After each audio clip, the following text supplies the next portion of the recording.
आज हम लोग क्लास 12 का मैथ में स्टार्ट करने जा रहे हैं। जो गणित हमारा है 12 का और उसका फर्स्ट लेक्चर स्टार्ट करने जा रहे हैं, जो कि तुम्हारा है, जो फर्स्ट चैप्टर है तुम्हारा क्लास 12 का मैथ का, जिसका नाम है संबंध एवं फलन। तो उसमें जो पहला टॉपिक है तुमको संबंध पढ़ना है।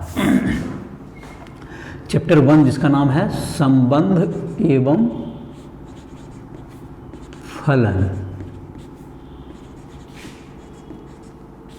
तो इसका नाम हो गया relation and function. Relation and function, संबंध एवं फलन। तो इसमें जो तुम्हारा है पहला जो टॉपिक है, जो कि तुम्हारा फर्स्ट एक्सरसाइज जो है 1.1, उसमें दिया हुआ तुम्हारा चैप्टर 1 में तुम्हारा दिया हुआ है संबंध के बारे में। तो पहले संबंध पढ़ेंगे, फिर अगले टॉपिक अगले जो एक्सरसाइज में हम लोग फिर फलन के बारे में सीखेंगे। तो संबंध क्या है? तो संबंध तुमको देखते हैं, पहला टॉपिक स्टार्ट करते हैं संबंध, रिलेशन। गणित में संबंध किसको कहते हैं? दो समुच्चय के अवयवों के बीच में जो कि तुमको से एक संबंध परिभाषित किया जा सकता है। तो या दो समुच्चय हो या एक समुच्चय, स्वतः अपने समुच्चय के अवयव के बीच में भी कह सकते हैं। तो दो समुच्चय के बीच में जो कहते हैं तो उसको बाइनरी रिलेशन कहते हैं हम लोग। तो हम लोग जो इस जो कि हम लोग का अभी जो संबंध का अर्थ होगा, जो कि बाइनरी रिलेशन से ही हमारा अर्थ रहेगा। तो बाइनरी रिलेशन क्या होगा तुम्हें? जैसे कि एक समुच्चय है, समुच्चय जैसे कि दो समुच्चय है, ए है, चाहे ए इज इक्वल टू है 1 2 3, एक समुच्चय है। तो a इंटू ए जब करेंगे तो इसमें कौन कौन अवयव आएंगे? तो 1 2 3 गुना 1 2 3, तो a गुना a का जो में है कौन कौन अवयव आ गया? तो 1 1 1 2 1 3, इसको काटते गुणन कहते हैं समुच्चय का। 2 1, फिर क्या हो गया तुम्हारा 2 2 2 3 3 1 3 2 और 3 3, ये हो गया तुम्हारा। तो ये हो गया तुमको a गुना a का अवयव। तो a गुना a का जो में कितने अवयव हो गए? 9 अवयव हो गए। a समुच्चय a में 3 अवयव हैं, तो a गुना a में 9 अवयव हुए। तो ये तुमको, तो इसका कोई भी उपसमुच्चय, a गुना a का कोई भी उपसमुच्चय एक समुच्चय ए के बीच में एक क्या कहलाता है? एक द्विचर, बाइनरी जिसको कहते हैं, द्विआधारी संबंध कहलाता है। द्विचर या द्विआधारी संबंध कहलाएगा। तो इसको लिख देते हैं,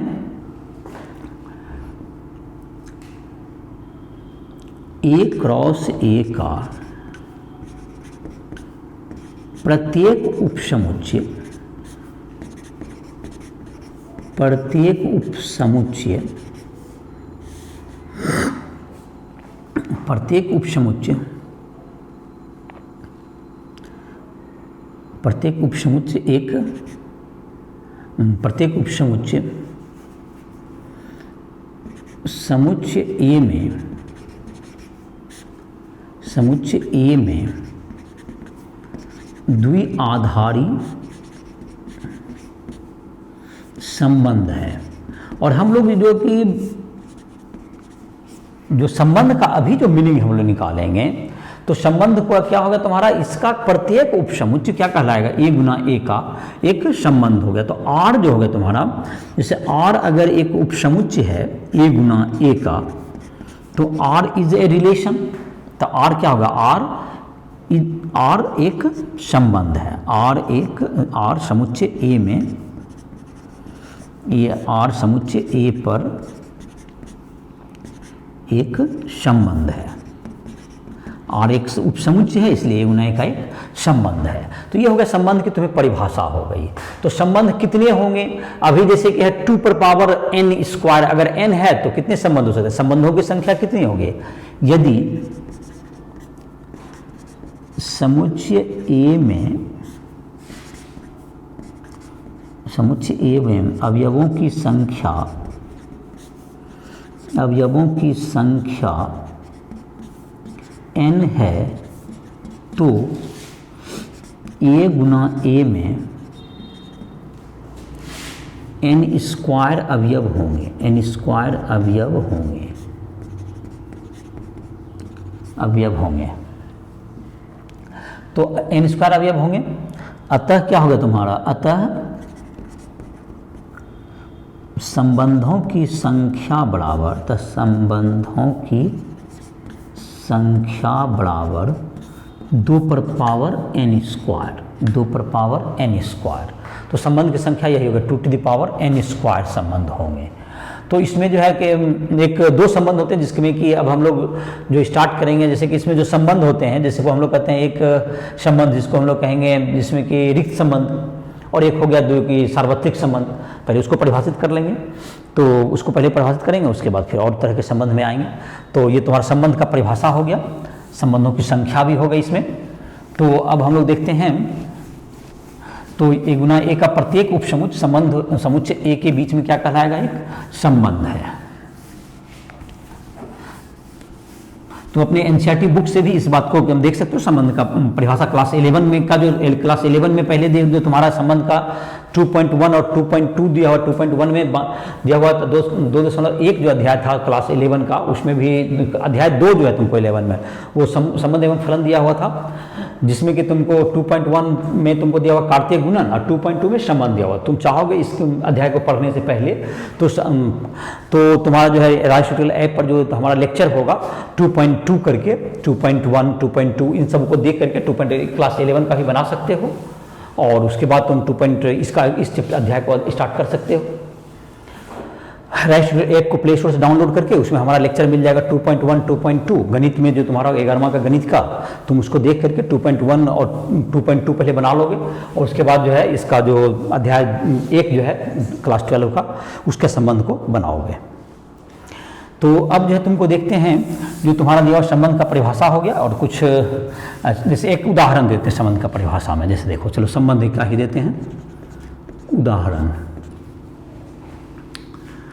ए बराबर 1 2 3 4 5, चलो ये अवयव हो गया। आर बराबर लिख देते हैं x, y such that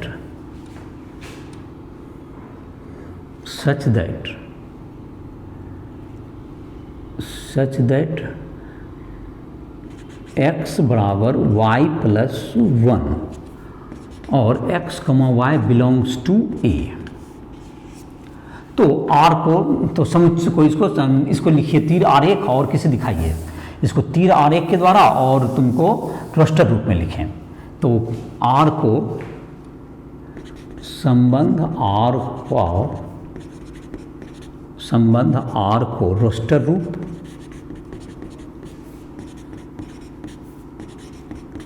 या तीर आरेख द्वारा दिखाएं, तीर आरेख द्वारा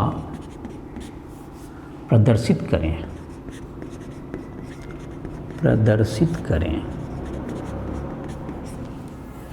तो इसको प्रदर्शित करना है, तो देखो इसका जैसे बनाते हैं इसको। तो r बराबर जो तुम्हारा है x इक्वल टू क्या है तुमको y प्लस 1 है। x का वैल्यू y प्लस 1 है, तो x का वैल्यू जिससे रख देंगे कितना, y का वैल्यू तो 1 रख सकते हैं कम से कम। यहाँ पर देखेंगे तो x का वैल्यू क्या आएगा, तो x बराबर क्या होगा तुम्हारा, तो r का वैल्यू जब y का वैल्यू 1 रखेंगे तो x पहले कितना आएगा 2 आएगा, तो पहले x लिखना x, y 2, 1। फिर क्या लिखेंगे 3, क्या होगा तुम्हें 2 आएगा, फिर क्या आएगा 4, 3 आएगा, फिर 5, 4 आएगा। 6, 5 नहीं लिख सकते हैं क्योंकि 6 यहाँ पर क्या हो जाएगा, 6 इस समुच्चय से बाहर हो जाएगा। तो ये रोस्टर रूप में हो गया। अब जैसे तीर आरेख द्वारा ये रोस्टर रूप हो गया, ये क्या होगा तुम्हारा रोस्टर रूप में। अब तीर आरेख में तो ए संबंध यहाँ लिखिए, ए इधर है तुमको, ए इधर भी और ए इधर भी। तो ए में इधर 1 2 3 4 कहाँ तक 5 तक है, यहाँ भी है 1 2 3 4 और इधर भी 5 तक है। तो x का वैल्यू कितना हो गया 2 हो गया, तो y का 1 हो गया, 2, 1 हो गया। 3 में क्या हो गया 3, 2 हो गया। अब क्या होगा तुम्हारा 4, 3 हो गया, 5 कॉमा ये 4 हो गया।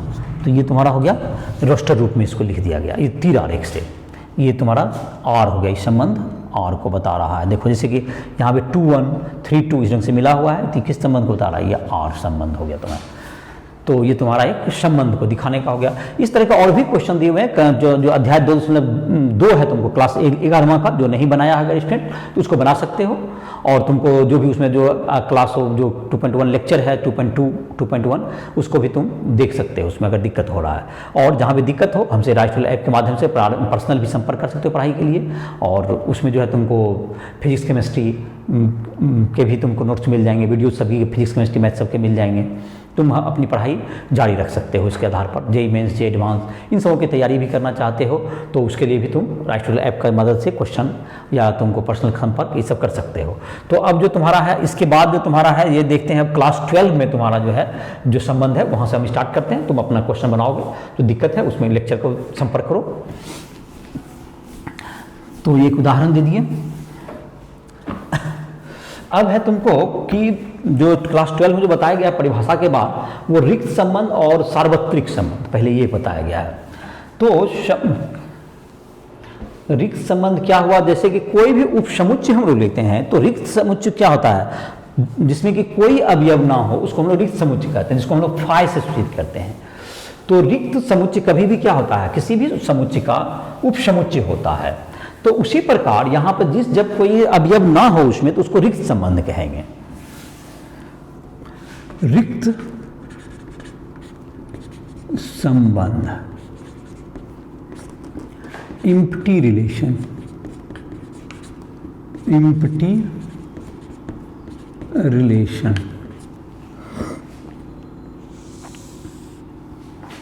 ऐसा संबंध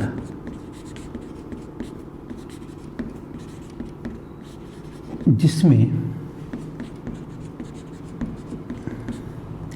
कोई अवयव उपस्थित न हो,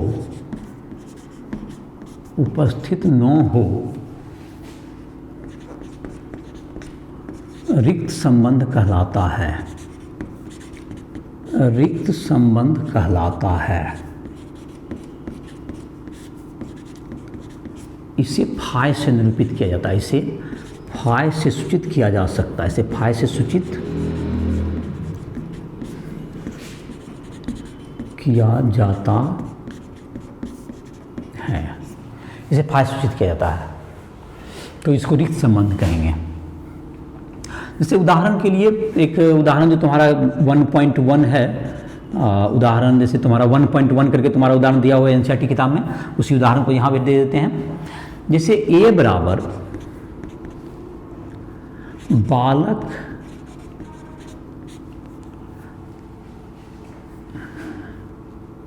स्कूल के विद्यार्थियों का संग्रह, विद्यार्थियों का समुच्चय ए में है।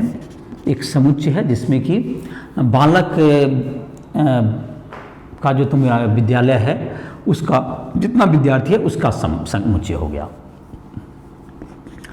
आर बराबर a comma b such that a b की बहन है,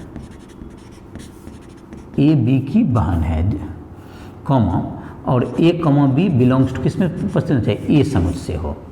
तो इसमें क्या है, ए बी की बहन हो, जब ये बॉयज स्कूल है, बालक का स्कूल है, तो उसमें कोई किसी की बहन नहीं हो सकता। बहन होने के लिए लड़की का होना आवश्यक है। तो इसका मतलब है कि इसकी शर्त का पालन ए के कोई भी जो है ए गुना ए के कोई भी जो उपसमुच्चय होंगे वो नहीं कर पाएंगे। तो इसका मतलब है कि इसमें आर में कोई अवयव उपस्थित नहीं हो सकता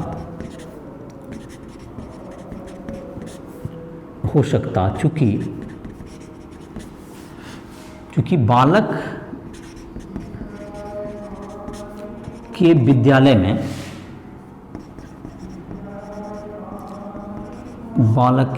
में कोई बहन किस बालक के विद्यालय में कोई विद्यार्थी एक दूसरे का बहन नहीं हो सकता। कोई विद्यार्थी एक दूसरे का बहन नहीं हो सकता।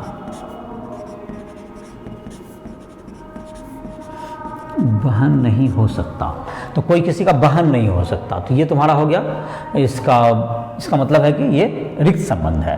तो ये रिक्त संबंध है, तो जिसको हम लोग आर बराबर क्या हो गया, फाई हो गया। इसका मतलब उदाहरण हो गया एक। अब है तुमको सार्वत्रिक संबंध।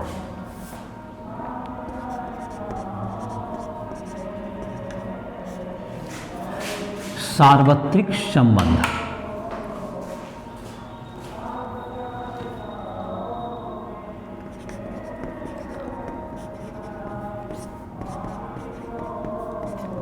यूनिवर्सल रिलेशन वह संबंध जिसमें ए गुना ए के सभी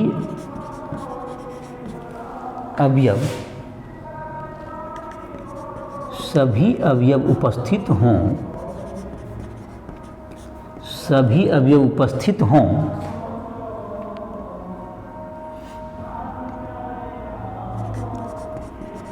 सार्वत्रिक संबंध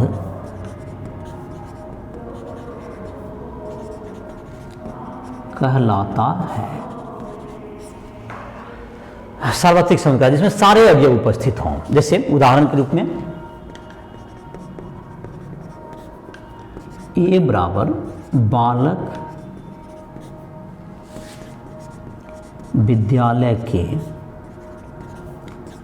विद्यार्थियों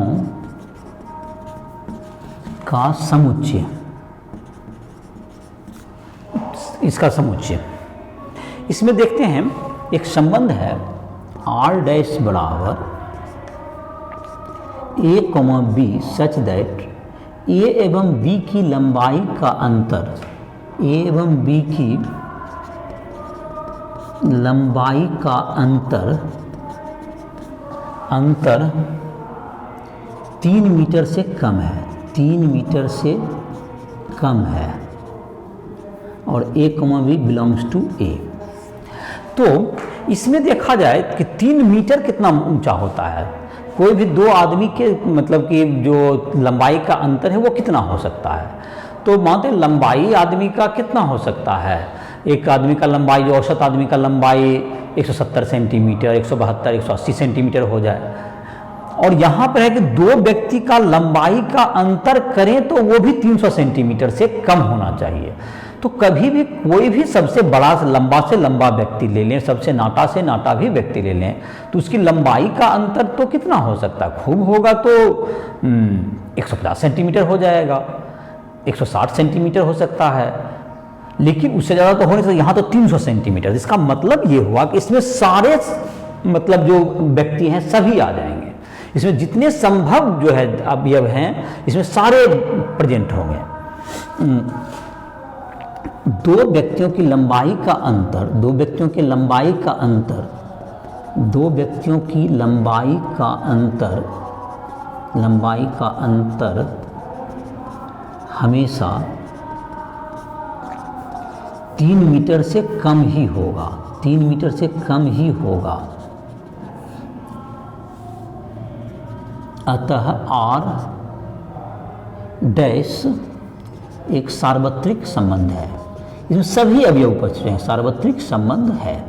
तो ये हो गया तुम्हारा, ये तुम्हारा उदाहरण 1 पॉइंट में दिया हुआ, 1 पॉइंट में तुम्हारी किताब से ही दोनों उदाहरण लिया गया है, रिक्त संबंध और सार्वत्रिक संबंध का। तो ये तुम इसको लिख सकते हो। तो इसमें समझ में रिक्त संबंध हो गया जिसके जो कि कोई भी रिक्त संबंध जिसमें कोई भी अवयव ना हो, वह हमेशा फाई जिसको डिनोट करते हैं। फाई हमेशा एक किसी भी समुच्चय का उपसमुच्चय होता है, तो उससे जिसमें कोई अवयव नहीं हो तो उसे रिक्त संबंध कहेंगे। और जिसमें सभी अवयव हो जाए, जैसे कि जो भी सभी जितने अवयव हैं, जितने संभव हैं, सब अवयव हो जाए, वो सार्वत्रिक संबंध कहलाएगा। तो ये दो संबंध के बारे में तुमको समझ में आ गया होगा। अब हम लोग देखते हैं इसके बाद है स्वतुल्य संबंध।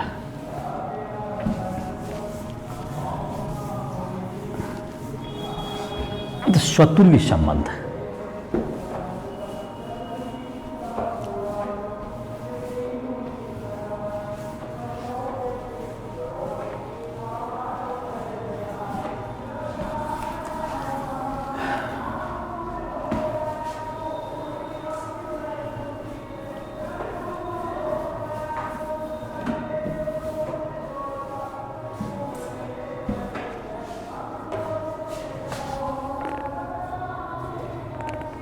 स्वतुल्य संबंध, जिसको रिफ्लेक्सिव रिलेशन भी इंग्लिश में कहते हैं।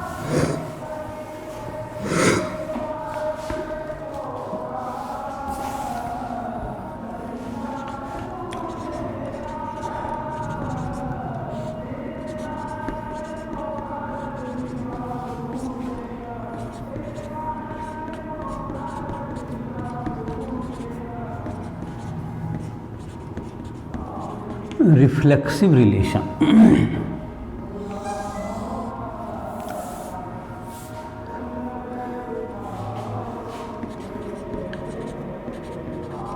समुच्चय ए का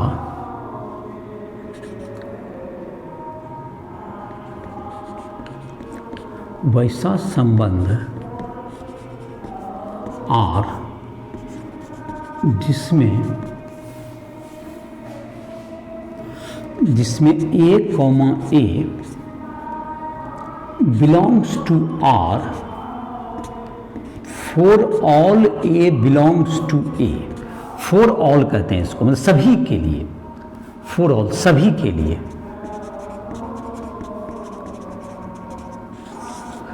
बिलोंग्स टू ए। तो और समुच्चय ए पर एक स्वतुल्य संबंध है, एक स्वतुल्य संबंध है। तो ये तो ए कॉमा ए जो बराबर वाला है वो रहना ही चाहिए, तो उसे हम लोग कहेंगे स्वतुल्य संबंध। जैसे उदाहरण एक देते हैं, फॉर ऑल मतलब इसमें दिए इसको संकेत का मतलब सभी क्या होना चाहिए, जैसे कि ए इज इक्वल टू 1 2 3 हम लोग ले ही रहे हैं, इसी उदाहरण को लेते हैं। तो आर इक्वल्स टू क्या होगा तुम्हारा, इसमें लिखना है 1 1 लिख दिया हमने, 1 लिख दिया हमने, तो 2 2 लिख दिया, 2 3 भी लिख दिया हमने। तो क्या ये स्वतुल्य संबंध हो गया? तो स्वतुल्य संबंध होने के लिए 1 1 होना चाहिए ए, फिर 1 सभी ए के लिए होना चाहिए, यहाँ 2 2 है, 1 1 और 3 3 भी होना ही चाहिए। तो अगर 3 3 नहीं लिखेंगे तो 1 1 2 2 3 3 ये तीनों होना चाहिए। बाकी कोई अवयव रहे भी या ना रहे उससे मतलब नहीं है, लेकिन अभी जो हो गया इसमें जैसे 1 1 लिखे, 2 2 लिखे, 3 3 नहीं लिखते तो ये स्वतुल्य नहीं होता, क्योंकि सभी ए के लिए लिखना ही पड़ेगा। तो यह कैसा संबंध हुआ? यह एक स्वतुल्य संबंध का उदाहरण हुआ। जैसे कोई रेखा अपने आप के किसी रेखा के समुच्चय में हम लोग देखें, रेखा के समुच्चय में समानांतर जैसे है, वह भी एक क्या हुआ? स्वतुल्य संबंध है। कोई भी रेखा अपने आप के समानांतर कही जाएगी, पैरेलल कही जाएगी। तो इस प्रकार क्या कहा जा सकता है कि समानांतर जो है सरल रेखा के संबंध में कैसा संबंध है? स्वतुल्य संबंध है। लेकिन लंबवत होना, परपेंडिकुलर जो है सरल रेखा के संबंध समुच्चय में एक स्वतुल्य संबंध नहीं होगा, क्योंकि कोई भी रेखा अपने आप के लंबवत नहीं हो सकती। इस बात का मतलब ये हुआ कि यह जो संबंध है कैसा नहीं होगा, यह संबंध जो सरल रेखा के समुच्चय में सरल रेखा के समुच्चय में समानांतर जो है एक स्वतुल्य संबंध है, लेकिन लंबवत क्या है? लंबवत क्या है? एक संबंध कैसा संबंध नहीं होगा? स्वतुल्य संबंध नहीं होगा। तो इस प्रकार से क्या होगा? स्वतुल्य हो गया तुम्हें। अब है तुमको दूसरा है सम्मित संबंध। तो स्वतुल्य के बाद लिखते हैं अगला। तो इसका उदाहरण और भी हमको, जैसे अभी दो मैंने कहा जो तर्क के रूप में दिया हमने, जो कि लिखा तो नहीं गया है बोर्ड पर, कि सरल रेखा के समुच्चय में समानांतर एक कैसा संबंध है? स्वतुल्य है, क्योंकि कोई भी रेखा अपने आप के, हर रेखा अपने आप के समांतर कही जा सकती है। लंबवत क्या हुआ? लंबवत स्वतुल्य नहीं होगा, क्योंकि कोई रेखा अपने आप के लंबवत नहीं हो सकती। तो इस प्रकार से वह स्वतुल्य संबंध नहीं होगा। तो ऐसे और भी उदाहरण देखेंगे हम लोग। तो अभी स्वतुल्य का यही मतलब परिभाषा समझ में आ गया होगा। स्वतुल्य संबंध किसको कहते हैं? जिसमें कि इक्वल वाले रहना ही चाहिए। अब एक और परिभाषा देखते हैं हम लोग, सम्मित संबंध। सममित संबंध, सिमेट्रिक रिलेशन।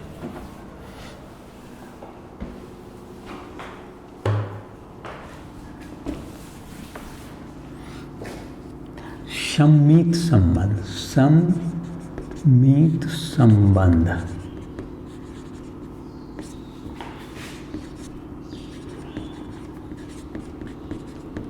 सिमेट्रिक रिलेशन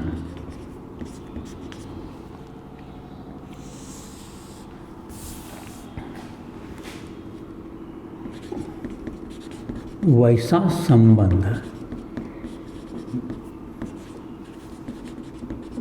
जिसमें यदि A, B belongs to R, जहाँ A, B belongs to A, तो B, A belongs to R हो तो R समुच्चय A में, R समुच्चय A में कैसा संबंध है तुमको? ये सम्मित संबंध है, सम्मित संबंध है, सिमेट्रिक रिलेशन है ये। तो ये समुच्चय ए में क्या होगा? सिमेट्रिक रिलेशन होगा, जहां पर क्या होगा तुम्हें जबकि क्या होगा तुम्हारा कि ये जो तुम्हारा है संबंध ए में तुम्हारा क्या हो गया? ये सम्मित संबंध होगा, जबकि तुम्हारा क्या हो गया? ये जबकि ए बी है, अगर यदि ए बी है तो उसका उल्टा जो है बी ए भी होना चाहिए। जैसे हम लोग जो उदाहरण ले रहे थे जिस समुच्चय में, उसी की बात करते हैं। उदाहरण ए इज इक्वल टू 1 2 3, तो आर में अगर हम लोग ले लेते हैं 1 1 लेते हैं, तो 1 का उल्टा भी तो इसका तो उल्टा 1 1 ही होगा। 1 2 लिए, फिर 2 2 लिए, 2 3 ले लिए, और इसमें ले लेते हैं तो इसका देखो जैसे कि 2 1, इसका उल्टा आपको लेना ही पड़ेगा। 2 3 लिए तो 3 2 भी लेना पड़ेगा, तभी ये क्या होगा? सम्मित होगा। अगर नहीं लीजिएगा तो सम्मित नहीं होगा। सम्मित होना है तो 1 1 मैंने जो लिए उसका उल्टा, जब 1 1 का उल्टा तो 1 1 ही होगा, तो उसे दोबारा लिखने की जरूरत नहीं है। 1 2 का उल्टा 2 1 होना चाहिए, 2 3 का उल्टा 3 2 होना चाहिए। तो ये कैसा संबंध हो गया? यह एक सम्मित संबंध हो गया। इस सम्मित संबंध का उदाहरण हो गया, चूंकि उल्टा सब यदि ए भी है। अब जैसे कोई ये कहे कि 1 3 नहीं है, तो 1 3 नहीं है तो उसका 3 1 भी नहीं है, कोई हर्ज नहीं है, जो है उसका उल्टा होना चाहिए। तो ये कैसा संबंध हो जाएगा? ये सम्मित संबंध हो जाएगा। तो ये सम्मित संबंध का तुम्हारा उदाहरण हो गया ये सिमेट्रिक रिलेशन। तो सिमेट्रिक रिलेशन के लिए क्या बताया कि तुमको सम्मित संबंध होगा कि जब यदि A B belongs to R है तो उसका जो उल्टा है बी ए भी क्या होना चाहिए? बिलोंग्स टू आर होना चाहिए। अगर ऐसा होता है तो यह संबंध क्या कहलाएगा? सम्मित संबंध कहलाएगा। जैसे यहाँ उदाहरण तुमको दिया हुआ है, तो यहाँ पे देख सकते हो जो उदाहरण है तुम्हारा a बराबर 1 2 3 एक समुच्चय लिया गया, तो इसमें r का मान क्या होगा तुम्हारा? 1 1, फिर तुम्हारा कहते हैं, तो फिर जैसे कि इसका उल्टा 1 1 का उल्टा तो 1 1 ही होगा, तो वो भी है। 1 2 है तो 2 1 है, 2 3 है तो 3 2 है। तो ये जितना भी है उसका उल्टा प्रेजेंट है, तो इसका मतलब ए बी है तो बी ए उपस्थित है, इसका मतलब कैसा संबंध हो गया? ये सम्मित संबंध हुआ ये। अब जैसे दूसरा लिखते हैं संक्रमक संबंध है। तीसरा आगे का है संक्रमक संबंध,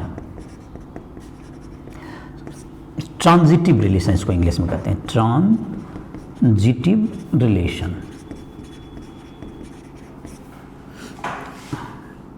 वैसा संबंध जिसमें ए कॉमा बी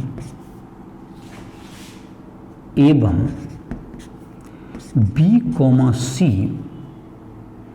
संबंध आर में उपस्थित हो, आर में उपस्थित हो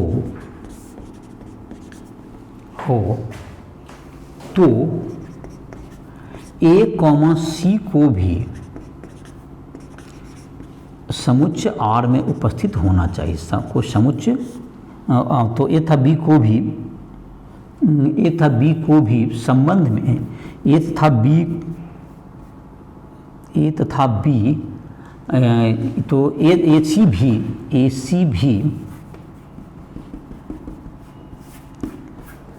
सी भी संबंध आर में उपस्थित हो, संबंध आर में उपस्थित हो तो आर एक संक्रमक संबंध है। तो आर एक संक्रमक संबंध है, आर एक संक्रमक संबंध है। तो जैसे कि आर बराबर क्या होगा तुम्हारा, एक उदाहरण के रूप में देखते हैं। मतलब ये क्या बताया, जैसे कि इसको A B belongs to R है, कॉमा या एवं B C belongs to R हो, तो A C must belong to R, तो A C belongs to R, जहाँ ए बी सी क्या है तुम्हारा समुच्चय ए का अवयव है, ए बी सी समुच्चय ए का अवयव है, तो आर एक संक्रमक संबंध है, तो आर एक संक्रमक ट्रांजिटिव संबंध है। तो ये एक संक्रमक संबंध, जैसे उदाहरण के रूप में यहाँ ले लेते हैं, उदाहरण जो तुम्हारा हम लोग का है, उदाहरण के रूप में जैसे समुच्चय ए में है 1 2 3, तो इसमें जैसे आर लेंगे तो अगर हम लेते हैं 1 2 2 3, तो 1 3 होना ही चाहिए इसमें। और दूसरा एक बात ये भी ध्यान है, जैसे 1 3 है तो 3 2 से स्टार्ट हो रहा है, जैसे कि 1 3 है 1 2 2 3, तो क्या होना चाहिए इसमें 1 3 होना चाहिए, तो 1 3 हो गया, यहाँ 3 2 हो गया, तो 1 2 भी होना चाहिए, तो जो कि है यहाँ। तो इसका मतलब कहीं उल्टा करके हर जगह हमको वॉच करना पड़ेगा, कभी भी 1 1 2 2 ये सब डालने से कोई भी नया चीज ऐड नहीं होता है कोई भी संक्रमक में। तो ये जो तुम्हारा है ये संक्रमक संबंध है, क्योंकि यहां पर देखते हो उल्टा कहीं भी, जैसे कि 1 2 2 3 तो 1 3 है, दूसरा एक जगह हो जाने से सिर्फ नहीं संक्रमक हो जाएगा, जैसे मैंने यहां पर भी देखा 2 3 है और 3 1 है, तो 2 1 होना चाहिए, 2 3, यहाँ 2 3 है और फिर यहाँ पे कितना है तुम्हारा 2 3, तो 3 से कोई स्टार्ट होना, 3 3 है तो 2 3 3 3, तो क्या होना चाहिए 2 3, तो एक ही चीज पड़ेगा। तो कभी भी कहीं भी स्टार्ट करके आपको देखना पड़ेगा, सब जगह पूर्ति होना चाहिए, अगर एक जगह भी फेल हो गया तो संक्रमक वो नहीं होगा। और इस प्रकार इसके बाद एक है तुमको संबंध जिसको हम लोग तुल्यता साध्य, इस अध्याय में एक और परिभाषा है संबंध का। तो अभी स्वतुल्य हो गया तुम्हारा, एक सम्मित हो गया और संक्रमक हुआ, और इसको लिखने के लिए भी सीखना पड़ता है, इसमें एक आध उदाहरण से तुमको लिखने के लिए भी सिखाते हैं।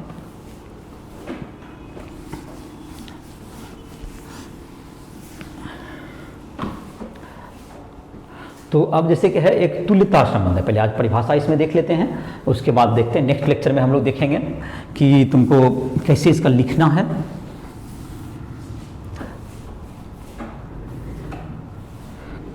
उदाहरण से जो एनसीईआरटी का बुक है उसके उदाहरण से भी तुम क्वेश्चन को बना सकते हो। इसके बाद तुल्यता संबंध, तुल्यता संबंध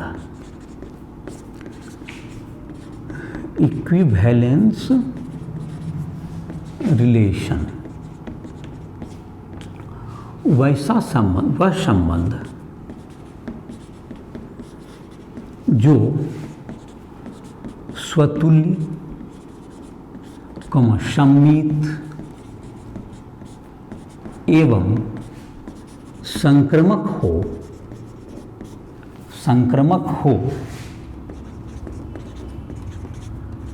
तुल्यता संबंध कहलाता है, तुल्यता संबंध कहलाता है,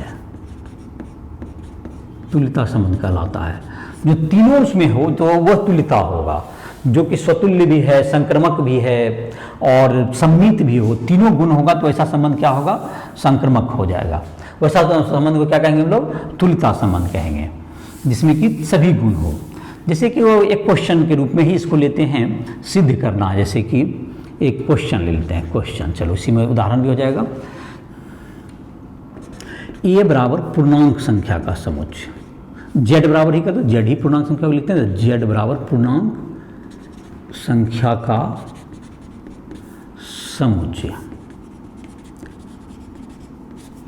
और आर बराबर a comma b such that ए घटा बी 4 से विभाजित है, 4 से विभाज्य है, जहां a comma B belongs to Z. तो यह सिद्ध कीजिए, तो सिद्ध करना है कि यह संक्रमक, तो सिद्ध करें कि आर एक तुल्यता संबंध है। तो सिद्ध करें, क्वेश्चन है सिद्ध करें कि आर तुल्यता संबंध है। तो जाहिर तुल्यता संबंध के लिए हमको तीनों प्रूव करना पड़ेगा, स्वतुल्य भी होना चाहिए, सम्मित भी होना चाहिए, संक्रमक भी होना चाहिए। तो देखो इसको बनाते हैं। तो इसमें शर्त है, इसमें संबंध में जो जो रहता है, तो ए बी सच दैट ए घटाओ बी 4 से भाज्य होना चाहिए, 4 से विभाजित होना चाहिए। तो कोई भी अगर दो संबंध लेते हैं, ए लेना चाहिए, मतलब स्वतुल्य के लिए क्या जरूरी है, स्वतुल्य के लिए ए कॉमा ए सभी का के लिए होना चाहिए। तो ए कॉमा ए घटाओ ए बराबर क्या हो गया, ए घटाओ ए बराबर 0 ही होगा। For all A belongs to Z, कोई भी पूर्णांक संख्या में उसी को घटा देंगे तो शून्य होगा, और शून्य 4 से क्या है, विभाज्य है। फॉर एल कॉमा एवं शून्य 4 से विभाज्य है, 4 से विभाज्य, इसमें शून्य में 4 से भाग लग रहा है। तो इसका क्या मतलब निकला निष्कर्ष, a माइनस बी जो हो गया, a कॉमा ए 4 से विभाज्य हो गया, शून्य बराबर शून्य आया तो शून्य तो 4 से भाग लग ही गया, अतः ये इसको संबंध में होना चाहिए। अतः a comma A belongs to R for all a belongs to a, अतः बिलोंग्स टू जेड का आ गया, बिलोंग्स टू जेड था यहाँ पर, बिलोंग्स टू जेड। तो अतः क्या हो गया, आर कैसा हो गया, अतः आर एक तुल्य, आर स्वतुल्य संबंध है, अतः आर स्वतुल्य संबंध है, क्योंकि इसमें सभी ए कॉमा ए 1 कॉमा 1 2 कॉमा 2 3 कॉमा 3 से सबका अंतर क्या हो, 4 शर्त है कि 4 से भाग लेना चाहते हो, तो 1 माइनस 1 तो 0 होता है, तो 0 में तो 4 से भाग लग ही जाएगा, जिसका मतलब 1 1 2 2 3 3 4 4 माइनस 5 माइनस कॉमा माइनस 5 सभी उपस्थित होगा, अर्थात ये कैसा संबंध हुआ, स्वतुल्य संबंध हुआ। अब देखो इसमें संक्रमक प्रूव करते हैं इसको, यदि a माइनस बी 4 से विभाज्य है, 4 से विभाज्य है, तो a comma B belongs to R. यदि 4 से भाग लग रहा है a घटाओ b में, तो a भी तो जरूर होगा, क्योंकि शर्त का तो पालन कर रहा है। और जहाँ पे a भी क्या होना चाहिए, पूर्णांक संख्या होना चाहिए, जहाँ a comma B belongs to क्या होना चाहिए, जेड होना चाहिए, तो जेड का पालन कर रहा होगा। तो अगर जब इसमें भाग लगेगा तो उसमें क्या होगा, मतलब कि इसमें रहेगा। दिस इंप्लाइज दैट b घटा a 4 से विभाज्य है। देखो क्या कहने का मतलब हुआ, अगर a घटाओ b जिसे करते हैं, अगर उसका अंतर में 4 से भाग लगता है, इसका मतलब अंतर 4 शून्य आया होगा, 4 आया होगा, चाहे 8 आया होगा, चाहे माइनस 8 आया होगा, तो जब हम b घटा a करेंगे तो जस्ट अंतर क्या देगा, एक निगेटिव का चिन्ह आएगा, या तो शून्य अंतर है तो शून्य ही रहेगा, या 4 है तो अब पहले 4 रहा होता माइनस 4 आ जाएगा, पहले 8 था तो अब माइनस 8 आ जाएगा, लेकिन भाग तो उसमें 4 से क्या लग जाएगा, लग ही जाएगा। इसका मतलब ये हुआ कि जब a घटाओ b में 4 से भागता है तो b घटाओ a में 4 से भाग क्या होगा, लगेगा ही लगेगा। इसका मतलब हुआ b घटा a 4 से विभाज्य है। दिस इंप्लाइज दैट, कौन सी निष्कर्ष है, बी ए, जब b घटा a 4 से भाग, b comma a belongs to r होगा, अतः r कैसा संबंध हो गया। देखो जैसे कि हुआ पहले कि ये यहां पर ध्यान देने वाली बात है, यदि a comma b belongs to r, यदि a घटाओ b में 4 से भाग लग रहा है तो a भी r में होगा। अब उसका उल्टा हम करके लिखते हैं, अगर ये a घटाओ b में 4 से भाग, तो b घटाओ a में हम बिल्कुल दावा के साथ कहेंगे कि 4 से भाग लगेगा, तो b अगर 4 से भाग उसमें लगेगा तो b a भी रहेगा, तो जब a b है तो b a रहेगा। दिस इंप्लाइज दैट r एक संक्रमक, एक सम्मित संबंध है, r एक सम्मित संबंध है, ये प्रूव हो गया तुम्हारा। अब इसी प्रकार हम लोग जब जाएंगे इसको में जैसे अब संक्रमक प्रूव करने के लिए जाते हैं, यदि a comma b belongs to r, यदि a b belongs to r, this implies that a minus B बराबर क्या, 4 से भाग लेता है 4 गुना एक पूर्णांक संख्या, l बराबर कोई भी पूर्णांक संख्या आया होगा, अगर 4 से भाग लग रहा है इसको गणितीय रूप में लिख रहे हैं, एवं b कॉमा c भी बिलोंग्स टू r है। This imply that b minus c में भी 4 से भाग लगा होगा, और m भी कोई पूर्णांक संख्या आएगा, 4 से गुना भाग लेंगे, 4 गुना 1, 4 गुना माइनस 1, 4 गुना 2, 4 गुना माइनस 2, 4 गुना माइनस 7, कुछ भी हो सकता है, ऐसा कुछ हुआ होगा। इन दोनों को जोड़ दें, जोड़ने पर इन दोनों समीकरण को जोड़ देते हैं, a minus b plus b minus c बराबर 4l प्लस 4m, इसको जोड़ दिए दोनों को, तो हमको सिद्ध हो गया कि a माइनस सी बराबर 4 इंटू एल प्लस एम। तो ये भी पूर्णांक संख्या ही हुआ, ये भी दो पूर्णांक संख्या जो पूर्णांक संख्या हुआ, ये भी पूर्णांक संख्या हो गया। तो 4 गुना पूर्णांक संख्या, तो 4 से इसमें भाग लग गया, a माइनस सी में मतलब क्या, किससे भाग लग गया, 4 से भाग लग गया। और जब 4 से भाग लगा तो शर्त का जो संबंध में रहने के लिए जो शर्त चाहिए था वो उसका तो पालन नहीं कर दिया। तो a, c बिलोंग्स टू क्या हो गया, आर प्रूव्ड हुआ। तो ए बी है और बी सी है, तो हमने सिद्ध करके ला दिया कि ए सी होगा। ए बी है और बी सी है, तो हमने क्या सिद्ध किया कि ये 4 गुना एल 4 गुना एम, जिसको सिद्ध कर दिया कि ए माइनस सी में भी 4 से भाग लगेगा। तो इसका मतलब क्या हुआ, अतः आर कैसा संबंध हुआ, अतः आर संक्रमक है, अतः आर संक्रमक संबंध है। और चूंकि ये संक्रमक है, पहले देखो, चूंकि ये स्वतुल्य हुआ, सम्मित हुआ और संक्रमक हुआ, चूंकि आर स्वतुल्य, रिफ्लेक्सिव जिसको इंग्लिश में कहते हैं, चूंकि सम्मित सिमेट्रिक जिसको कहते हैं, एवं संक्रमक ट्रांजिटिव संक्रमक संबंध है, अतः आर एक तुल्यता संबंध है, अतः आर एक तुल्यता संबंध है। तो ये तुमको तुल्यता संबंध प्रूव हुआ। इस तरह से और भी उदाहरण में क्वेश्चंस दिए हुए हैं, तुम बना सकते हो। और जो कि तुमको क्वेश्चन जो उदाहरण में भी दिया, एनसीईआरटी का उदाहरण पहले बना लो, फिर उसके बाद जो है एक्सरसाइज में भी क्वेश्चन बना सकते हो। जहां दिक्कत हो, राष्ट्रीय लैब को प्ले स्टोर से डाउनलोड करके हमसे संपर्क कर सकते हो। इसी के साथ इस लेक्चर को समाप्त कर रहे हैं। तो वो इसके बाद जो क्वेश्चन में दिक्कत है तुम संपर्क कर सकते हो, लेक्चर को समाप्त कर रहे हैं।